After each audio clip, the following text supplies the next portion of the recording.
award is, most of the award is like a business. You have to pay to get into the award.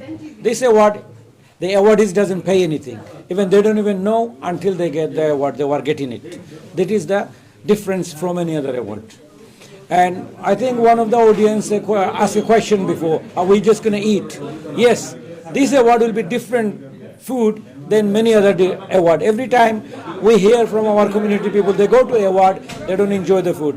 Inshallah, this time we'll guarantee that you will enjoy it. This is different because this is the only platform that Afnara recognize for them, the media, the journalists.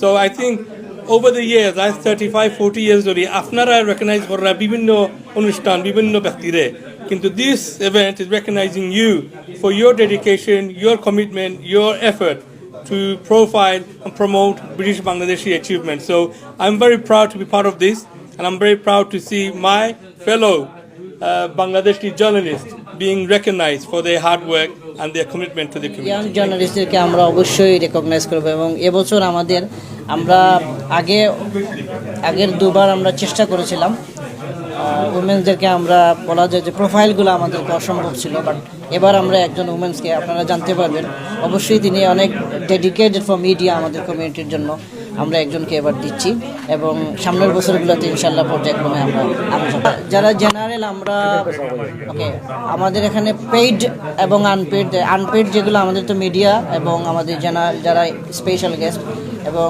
অন্যান্য যারা আগ্রহী আমাদের মিডিয়ার প্রতি ভালোবাসা যাদের আছে তাদের জন্য ওনারা পেইড করে যেতে পারবেন সানরাইজ টুডে আমাদের ওয়েবসাইটে গেলে, এবং আমরা সোশ্যাল মিডিয়াতে এটা স্প্রেড করা হয়েছে এবং আপনাদের কাছেও আমরা দেবো, আপনারা সেটা পৌঁছতে পারবেন। ওখানে পে করার লিঙ্ক দেওয়া থাকবে।